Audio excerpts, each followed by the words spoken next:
What if we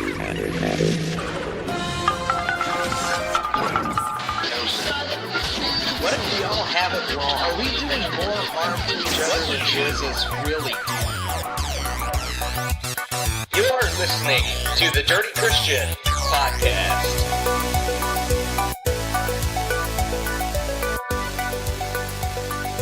Hey everybody, welcome to episode 118 of the Dirty Christian Podcast. I am Drew, and I am otherwise known as the Dirty Christian, and today is a special episode because I'm joined by my clearly better half on all sides, Miss TDC, Rachel Kaler, and it's not to sound insulting, but I had no idea what to do for the podcast, so it was kind of like I was like, Rach, come do a show with me, and she's like, okay, and I said no.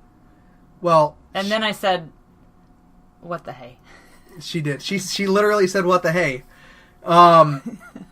If you're watching and joining us on Facebook, you know where to go. I have a YouTube channel as well, and a website, thedirtychristian.com. She's throwing off my mojo because she's so pretty.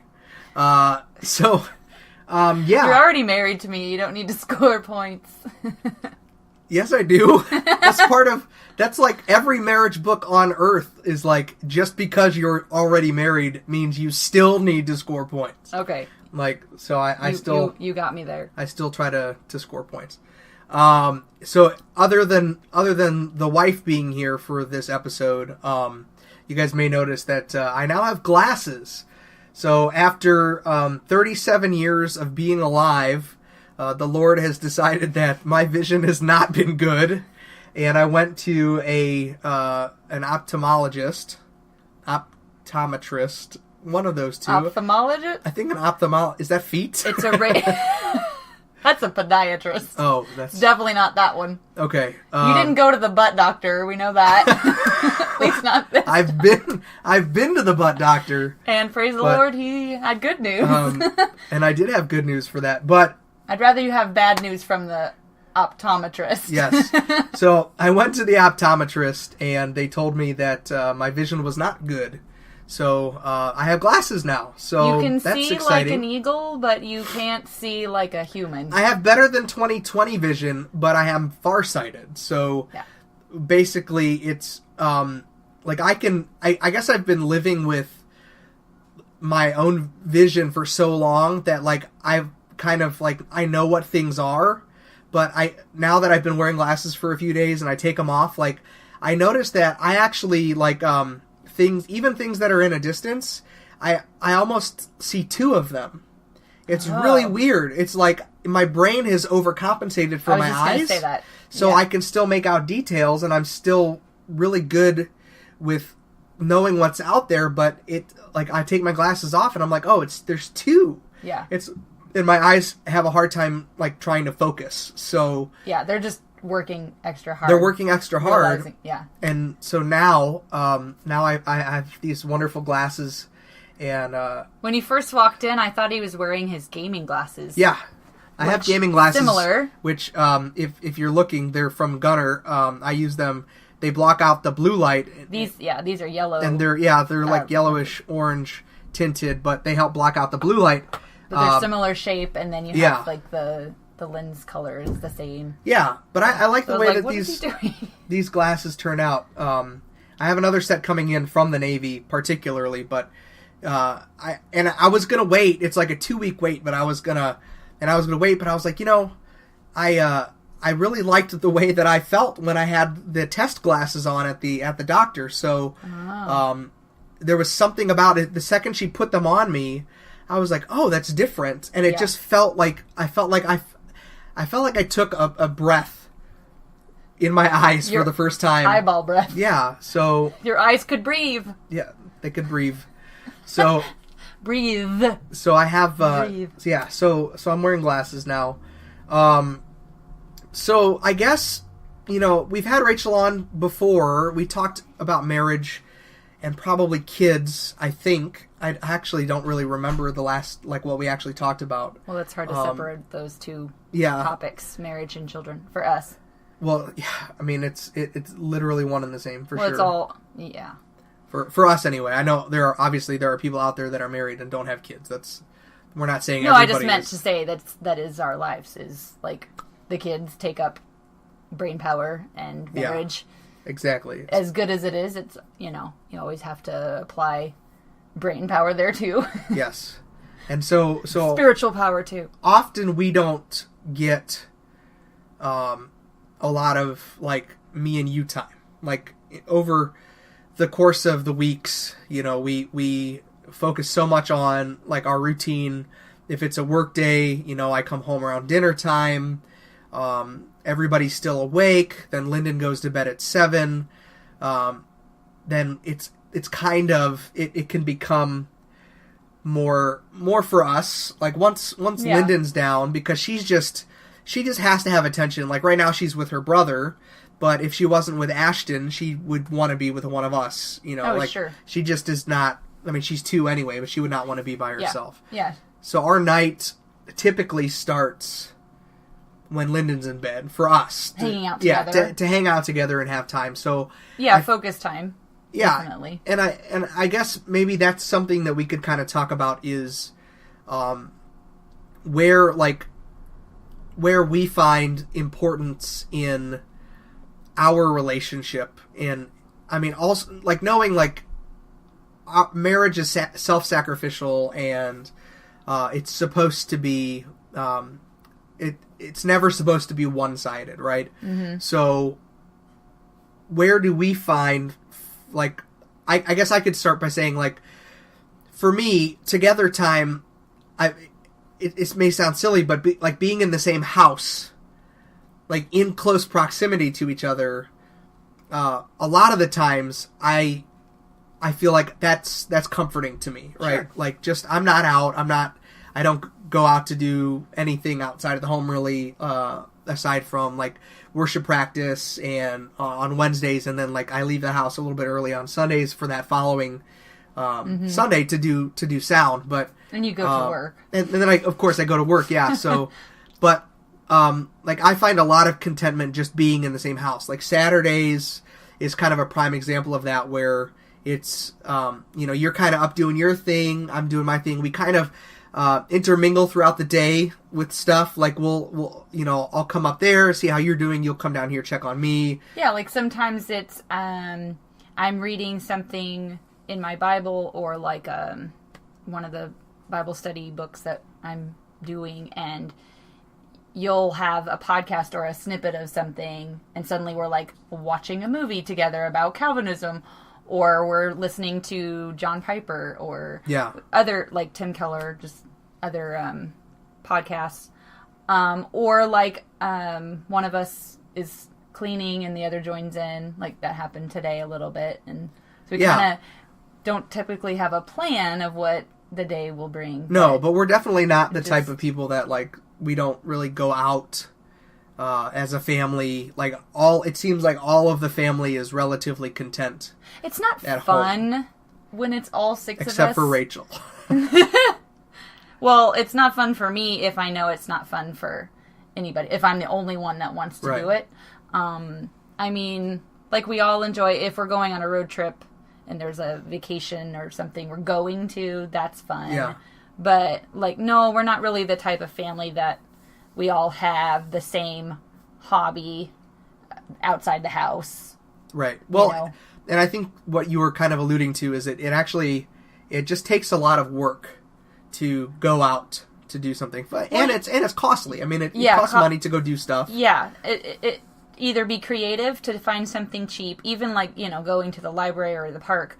But, otherwise it can be pretty pricey. I mean, like, we have to be thoughtful with even going out to eat together. Yeah. Like, Costco, $1.50 pizza or whatever. Yes. $1.50 hot dogs and a free drink. Yeah. And then on top of that, with our specific situation is through the week, I'm with the kids, all 4 of them, concentrated throughout the day with homeschooling. And so I homeschool our oldest 3, and then, of course, Lyndon is 2. So she's still there and very much a part of the process. And there's days when we are out, whether it's running errands or doing things to enrich the school day. But a lot of times it's home. And so for the weekend, when you're home, sometimes I feel like I want to get out. Right. And it might even just to the store, which is not my favorite thing to do, but, to go in peace and to not have a screaming baby or whining, fighting tweens or whatever. Yeah. So, and it's not always hard, but most of the time it's hard. Yeah, I think, just even today, like, Lyndon was napping, and you went out to the store to get, like, food for tomorrow, and then we got a new vacuum. I bought a vacuum! Not that I had not bought one before. Yeah. I bought a new one. It's super exciting as an adult to get a new vacuum because... It is. I don't like wrestling with dog hair. We have 2 big dogs who shed, and we have hardwood carpet and rugs throughout the house. And then there's tile in the kitchen, so it's like vacuuming is annoying when it's a bad old vacuum. Right. So it's really enriching my life. It's easier with fun, expensive, not super expensive, but right, but worth the price. I mean, you got to spend more than $50. Something like a vacuum is like it's like buying a decent piece of furniture. It needs to last. Right. It has to. I mean, you can buy the cheapo ones, and I vacuum probably like every other day. I tend to be I clean almost too much. She is a perfectionist. Like, people come to our house and they, like, ask, like, do you pay somebody to clean your... Like, how do you possibly, like, do all of the things that you do, like, with the kids and then cleaning the house? Like, well, they are involved in some of that, I will say. Yeah. Teaching them to help. Chores, of course, you know. It used to be worse, like, if there were not the carpet lines, like the vacuum lines in the carpet, that would bother me. I'd have to have it. Yeah. Well, and that's, and Saturday's the day, too, where I come down and clean the den. Like, that's my favorite activity, Saturday. Just something about it. Because it gets disheveled during the week. Yeah, and it needs to be, like, destinkified with the... There's just boy and maleness down here that is offensive. They're spraying your scent everywhere. Actually, there is a really nice smell. The, what is it? The Bed Bath & Beyond? Hey, you too, Nathan. Chief's birthday. Happy birthday. You got it, bro. Happy birthday to you, too. Febreze? No, the thing you plugged in from the... Oh, Bath & Body Works. Yes. Yeah. It smells like a dude, like, just sprayed Axe. But not like good. Jersey Shore no. type. Like, don't get it twisted. Like, it doesn't smell like the situation down here. No, it smells manly and like you just showered. Yeah, it's a male scent. You're taking care of but your a good hygiene. one, not like a male scent. I don't know what that means. Not male with air quotes around it. Not male. So yeah, we I don't know, like, we totally got off. Because I started talking about cleaning. We're talking about going out versus staying in, or how you and I as a married couple spend our time apart versus together. Yeah. I think, like, a lot of the times, well, I wanted to touch on the fact that, like, I married a woman that had the same level of cleanliness as my mother, and probably even more so. I grew up in a very clean home. My mom was very good about keeping the house clean. She was always busy keeping the house clean. And I didn't realize that was, like, something that I needed to feel, secure at home. But I'm so glad that you are that way, because... Otherwise you would have had to have an awkward conversation. Well, Honey, sure. You need to clean better.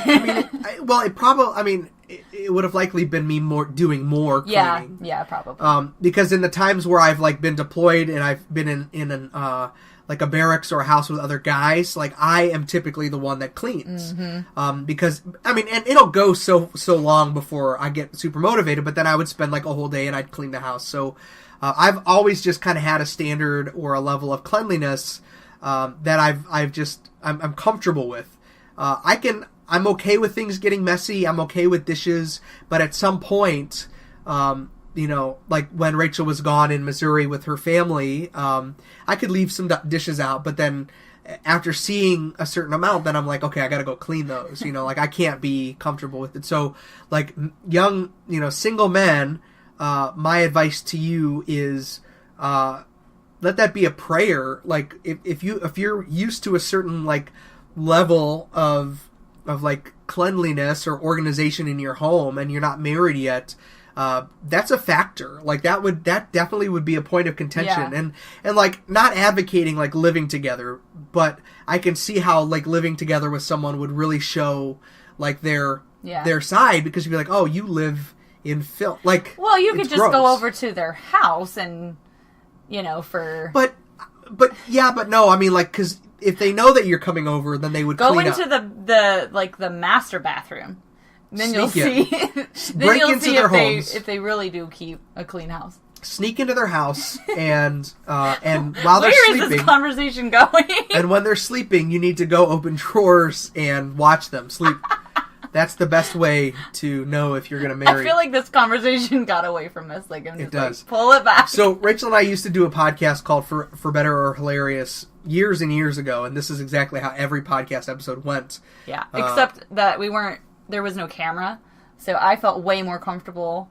Like, so I married, you talk about what kind of woman you married. I married a man who... What kind of woman did you likes marry? to be...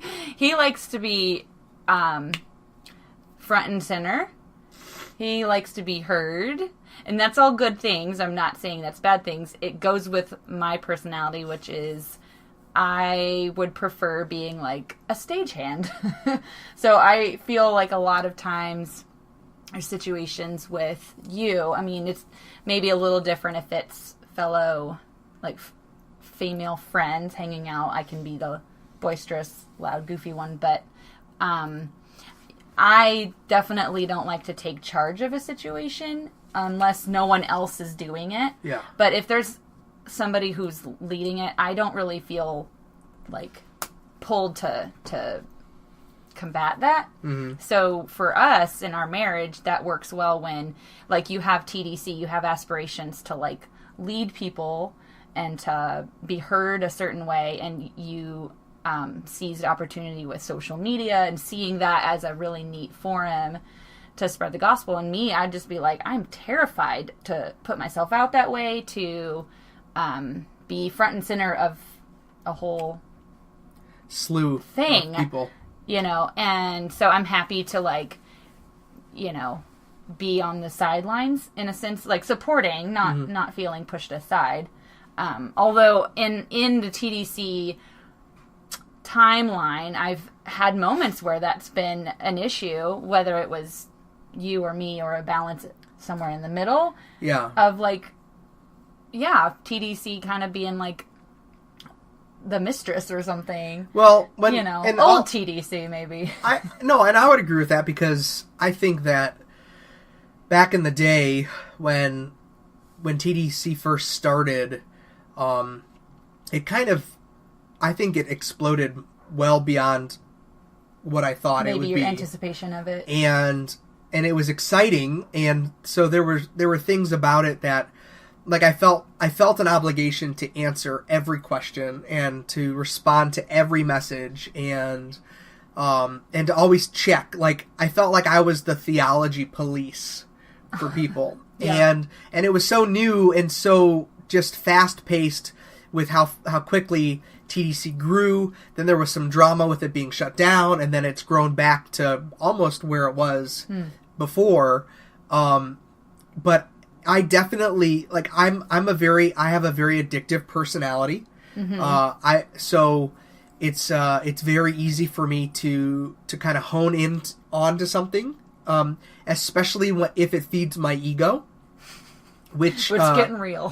which I mean, but that's a reality. I mean, that's exactly, and that's what I've talked to the folks on the podcast about before, and just on the page, is that I needed to I took a whole month off just to take a step back, because it was getting to be too much. So, I guess my question for you is, do you feel like things are better with TDC now? I was gonna say that anyway. like, I feel like it's a completely different way of handling the ministry. I mean, I call it a ministry. I really believe that it's something God has put on your heart, given you, and you were really figuring it out as you went, and it's all public, so that can look messy. But I don't know, maybe there needs to be a book for that kind of thing about developing a ministry that is so public. Even though your heart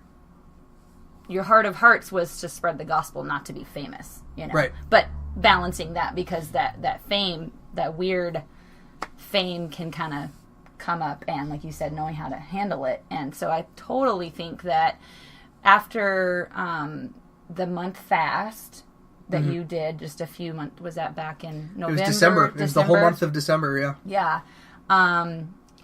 I think it had improved before that, but I think that really helped it for you, and that translated to helping me in our marriage and in our family, our home life. That just everything needs balance, hobbies and interests, and even things that you're really good at and you devote your time to getting better. Like, everything requires balance, and well, because if it's not, I mean, honestly, if it wasn't TDC, it would be something else that I would I mean, we it's so easy to create idols, in our lives. Even our own family can become an idol. Cleaning the house can become an idol. Sure.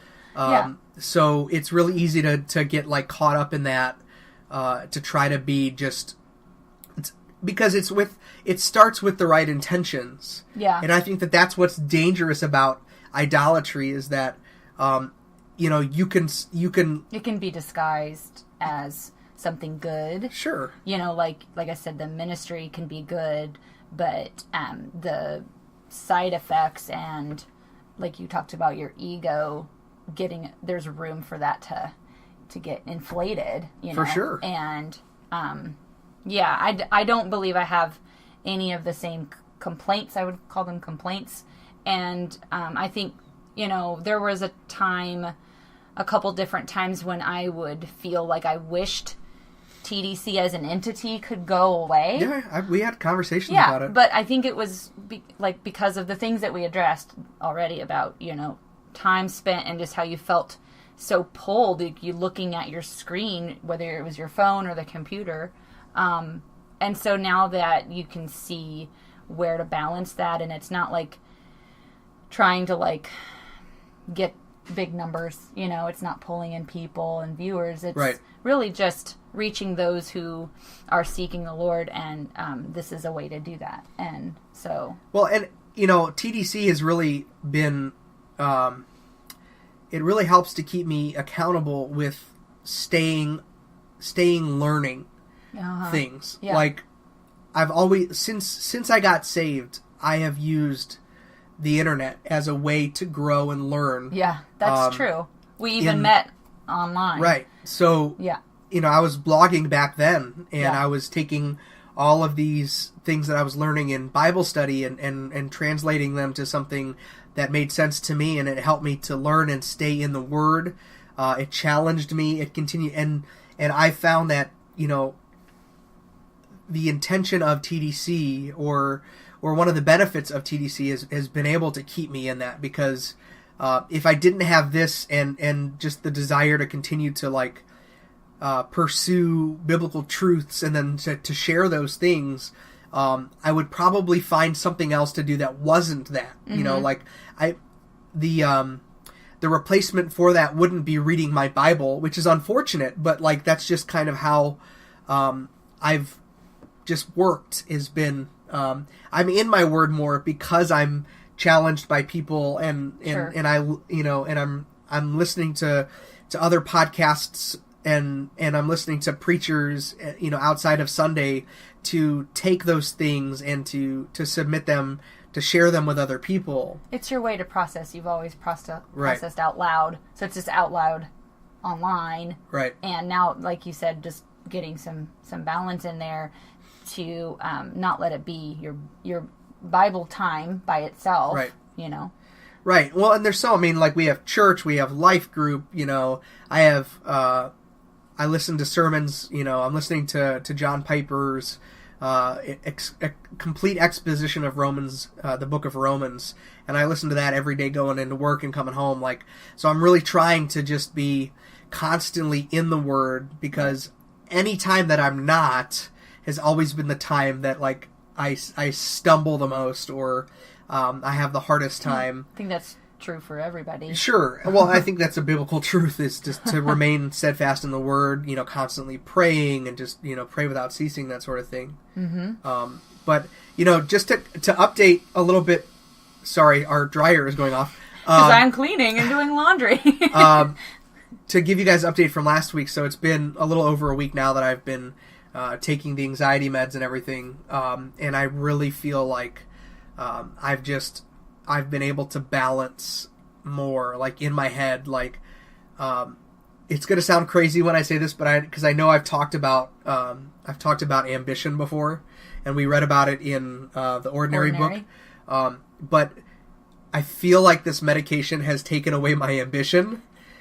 And I know, like, not again, your inhibition. like, right, like, I know that sounds crazy, but, like, I don't, like, I spent, like, 2 days not even posting things on the page, and I was okay with it. Like, it just, like, I used to be, like, I'd have to post something, like, back in when it was really bad, I was, like, every hour I needed to have something posted. Sure. And now it's kind of like, like, even today with the podcast, it was like, you know, we could do it, we might not, you know, it's not, I just don't look at it as, like, it's not, I don't feel like it's a necessity, because I'm not a pastor, so I'm not, like, called into a church body and to elder over them.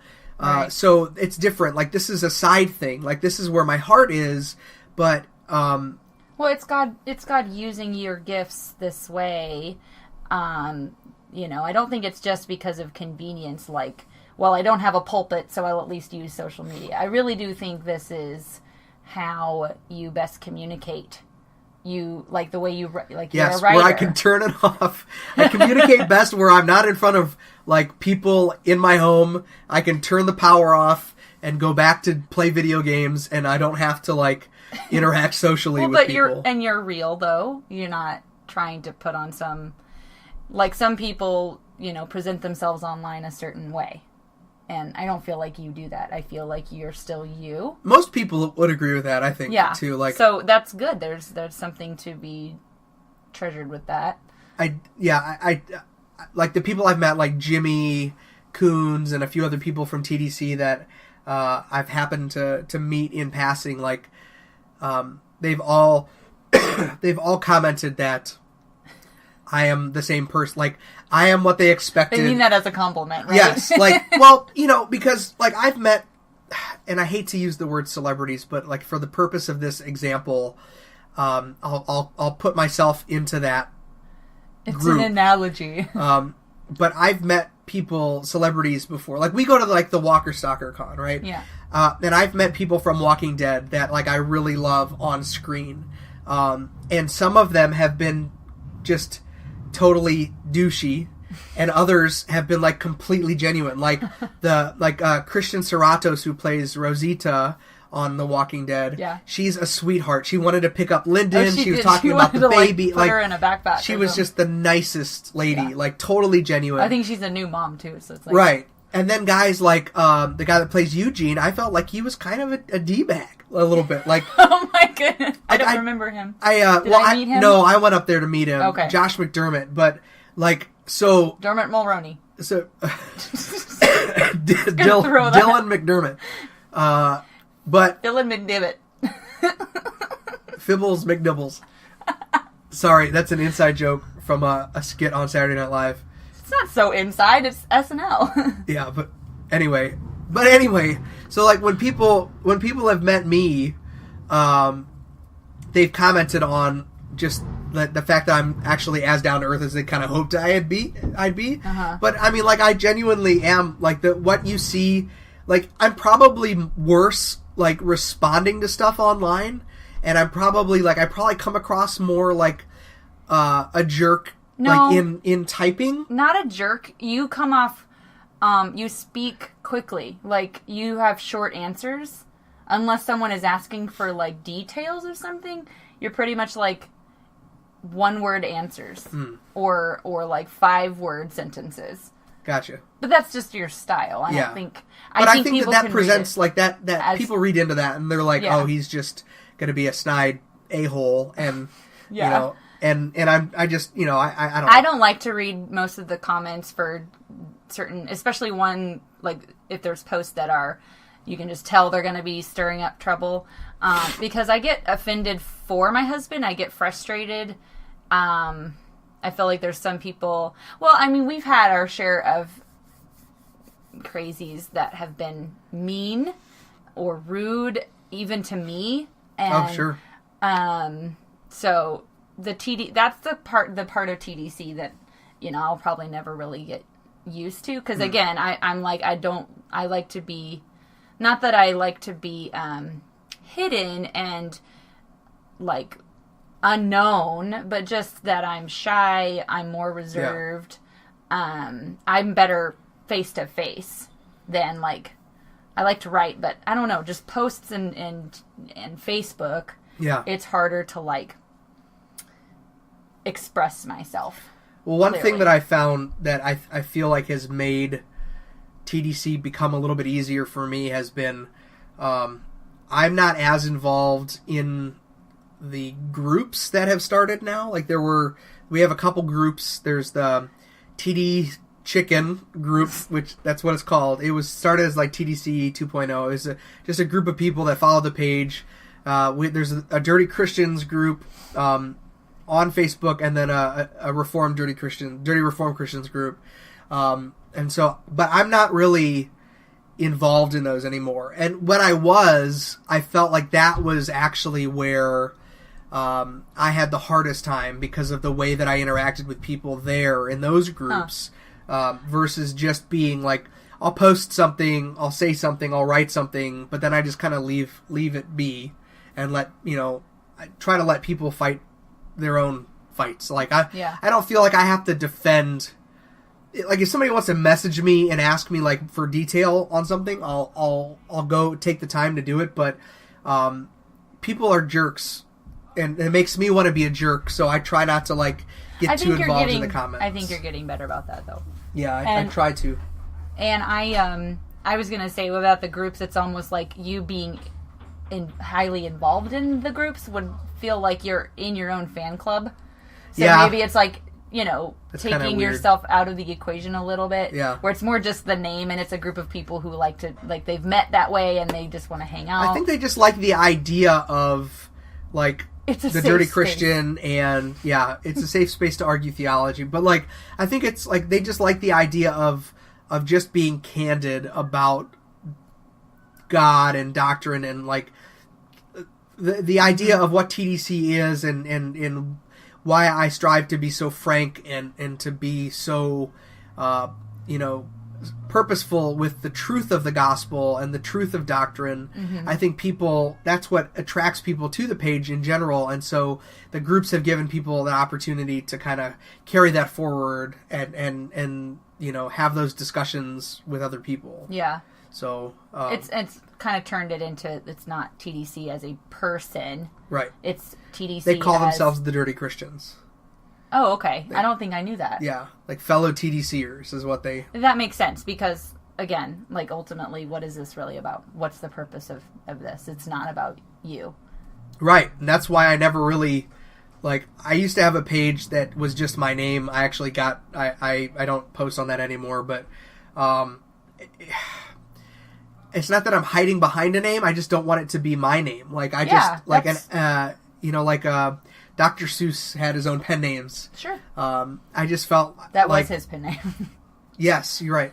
So, but plenty of other people do that too. Like I just wanted that to be like it's not about me. Even people have asked or have wondered if TDC is more than one writer, more than one. Oh yeah, lots of people do creator. That. So yeah, people whenever they comment, they're like, "Hey guys," and I'm like, "Hey guy." I think that's good. That points to it being on the right track, and I like that you kind of streamlined. Like you got rid of the heresy page, and like you said, your other Drew. Where I was never really knowing which person was posting on Facebook as your wife. I'm like, which one is this? Yeah, I don't know. I've been considering, like, if I wanted to do more live streaming with, like, gaming, to actually turn the Drew Kaler page into, like, TDC gaming page. Oh, okay. To where it's just, like, it's a hobby and people can just go... theology or No, it's just a Christian gamer. Yeah. You know, so I thought about doing that. I might still do it in the future, but right now time does not allow that. All right, so we've talked about everything and talked about nothing at the same time, but I think we're close to our 30-minute mark. So we're past it. So what I'm going to do is I'm going to close out the podcast. If you guys want to ask us any, like, if you have any questions for us, we'll take about 10 minutes after for the after show, and you can just type your question or comment or whatever. If there's anything that you want us to talk about with our marriage, or tips on parenting, or tips on how we function together, by all means stick around and ask those questions. You can start asking them now, and we'll get to them. I love you guys. I thank you for joining. This has been episode 118 of the Dirty Christian Podcast, and I'll see you guys next week. I'm the Dirty Christian, and I'm out.